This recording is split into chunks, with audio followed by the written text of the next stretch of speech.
In the midst of their busy lives, two bookies are killed separately.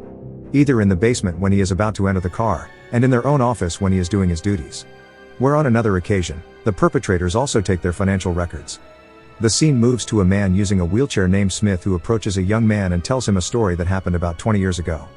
In the story, there was a man named Max who recklessly borrowed $20,000 from moneylenders to place gambling bets on the racetrack.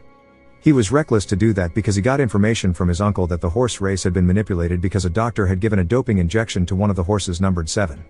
After that, Max went to the racetrack with his son named Henry and risked all the money he had on the horse because he was sure that it would make a big profit.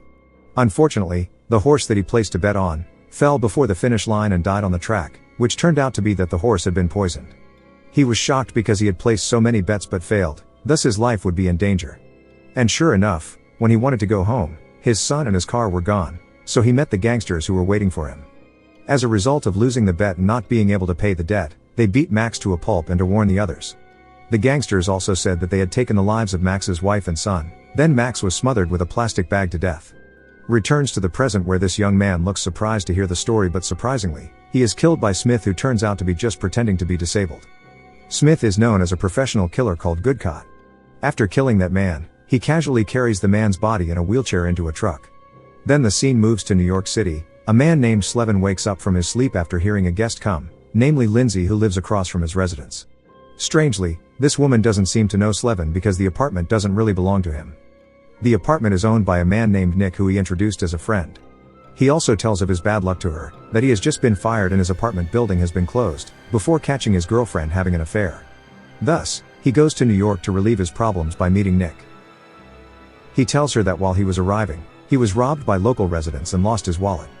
That's why at this moment his nose is injured. While he was about to come to the apartment, the door was unlocked, so he went inside and cleaned himself up while waiting for Nick to come back. Lindsay says that she suspects that her neighbor has disappeared and takes the initiative to conduct a joint investigation. But not long after, two thugs arrive who are also looking for Nick. Looking at the only man inside the room, Slevin is considered as Nick because he couldn't show his identity card due to his wallet being robbed. With only wearing a towel, he is taken to a building where a person called the boss is waiting. His purpose is to collect Nick's debt of $96,000 which he borrowed from the boss's bookie named Slim. Slevin tries to explain that they have caught the wrong person and asks him to meet Slim, because he must know the real Nick. But again, luck is not on his side because it turns out that Slim is the bookie who has been killed at the beginning of the movie, where his body is currently stored in the boss's refrigerator. To get out of that responsibility, Slevin must fulfill the boss's favor. He is given the task of avenging the death of the boss's son, who is allegedly killed by his nemesis who lives across the building, the rabbi, and asks Slevin to kill his rival's son too, who is rumored to be a gay. Slevin is confused because the boss would be able to hire a reliable hitman, but the boss responds that he better take the opportunity to use Slevin to do all of that dirty work. When he returns to the apartment, he is again visited by two thugs who are ordered by the rabbi. They kidnap him, also mistaking Slevin as Nick. He demands the debt of $33,000 within only 48 hours to pay it off. But after Slevin leaves, Smith also appears there, where previously he had also been at the boss's place. But from the content of his conversation, it seems that Smith has unfinished business with Slevin. On the other hand, Lindsay tells Slevin the results of her investigation. She is also confused because she saw Slevin, who recently came out of the building where the rabbi lived, because she knows that this man is one of the big mafia bosses in New York City. Slevin tells her the story of his meeting with the boss and the rabbi, where he has to kill the rabbi's son, but on the one hand he also has to pay a debt to the rabbi in which the conditions are quite frustrating. But in all of these contradictory matters, Slevin takes all these problems calmly. It turns out that all of this is part of Smith's plan because he is the one who was given the task from the beginning by the boss to kill the rabbi's son. But he has to fake it to look like a suicide. He needs to kill his son carefully because he has some kind of emergency button on his necklace that serves to call the guards directly if he is under threat. This is where Slevin's role is needed because if he has managed to approach and kill the rabbi's son, Smith will also immediately kill Slevin, so that later it will look like a couple who have fallen out. Elsewhere, it turns out that the police are also spying on these two mafia bosses. He is confused about Slevin's presence, especially since they also know that for the first time in 20 years, suddenly Good Cop or Smith, the professional killer, reappears in New York City. Back to Lindsay, she works as an autopsy officer and finds strange things at her work. She is looking into the two big bookies of the rabbis that have died, and this raises her concerns. Lindsay also theories that it is Nick who killed the two bookies due to being in debt, trapped Slevin and ordered a thug to rob his wallet in order to exchange identities. But like it or not, Slevin's plan must continue. Then they go to a restaurant for dinner where the rabbi's son also likes to go.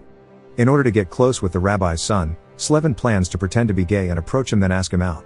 That method is working, but on the other hand, he reveals to Lindsay that a policeman came to him and knows that Slevin is not Nick because he has seen the real photo of him in the police records. However, Slevin doesn't answer the police's questions so that the situation would not get worse and go according to the plan. In the midst of this complicated situation, Slevin can still enjoy a romantic atmosphere with Lindsay and spend the night together. The day passes and the time comes when Slevin has to do his job. He goes into the rabbi's son's apartment. He shoots him twice in the chest before he could hit the emergency button.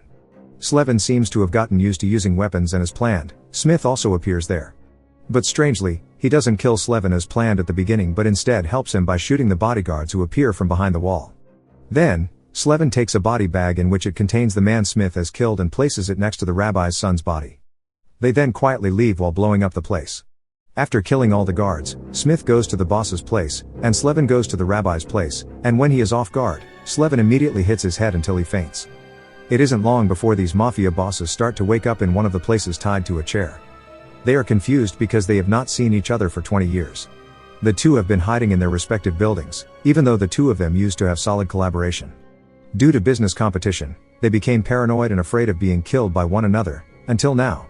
Then the boss vents his anger over the death of his son and accuses that it is the work of the rabbi, but on the one hand he also proudly says that he has killed the rabbi's son. This makes the rabbi shocked, and even though he is in a state of bound, the boss is satisfied to see the expression of his enemy. Not long after, Slevin appears in front of the two of them and explains that they are actually right in Slevin's trap. He basically sought their whereabouts and then killed the bookies to get close to them, because Slevin must find the identity associated with the two of them. From here, he found Nick's name, who has a very large debt to the Mafia bosses, and his true identity turns out to be the person who was killed by Smith in the bus terminal. That's why Slevin devised a tactic by killing the boss's son to pit him against the rabbi, believing that the boss would take revenge by hiring Smith's services to kill the rabbi's son. But Smith manipulated this task by going to the rabbi and telling him about the plan to kill his son, and making an offer that the rabbi would pay him double the task. In exchange, he would kill the boss. Then, after explaining this complicated idea, Slevin also reveals his true identity to be Henry, Max's son, who was killed due to his gambling debt 20 years ago. Turns out, the executioners who killed his father were the boss and the rabbi when he was young. Then the executioner who got the task of killing Henry was Smith, who for no apparent reason sympathized and took care of him until he grew up. After knowing the real story, Slevin wraps the two gangster bosses' heads in plastic and then tapes them so that they suffocate to death, just like what his father had experienced in the past.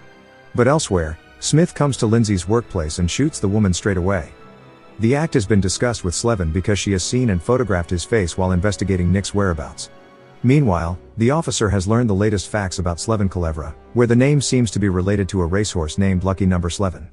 Slevin's father used to bet on the horse right before he was killed. Then, the meaning of the name Culebra comes from Hebrew, which means bad dog, or it could be a naughty dog. Unexpectedly, Slevin appears from the back seat and points a gun at the police officer. At this moment, it is also revealed that in the past, the officer was also involved in gambling debts. To pay it off, he was assigned to kill a woman who turned out to be Henry's mother. Slevin is overflowed with anger and then shoots the officer in the head. The next day, Slevin goes to the bus terminal, and unexpectedly, he is waiting for Lindsay's arrival. This is certainly confusing because she was killed by Smith, but actually Slevin had planned it all.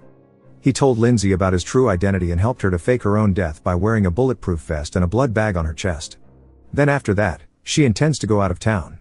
Unexpectedly, Smith appears at that place and the situation becomes more tense. But, Slevin immediately gets up and tries to explain that he has to save Lindsay, an act that he thinks Smith wouldn't understand. Surprisingly, Smith says that he understands Slevin's choice because he has done the same thing before. And in the end, he agrees to let Lindsay live, then gives Slevin's father's watch to him and disappears into the crowd. After that, the scene goes back in time when Smith saves Slevin's life and takes him home. Subscribe to watch more videos like this, turn on notifications, and leave a like and comment to help the channel out. Thank you for watching, and see you next time.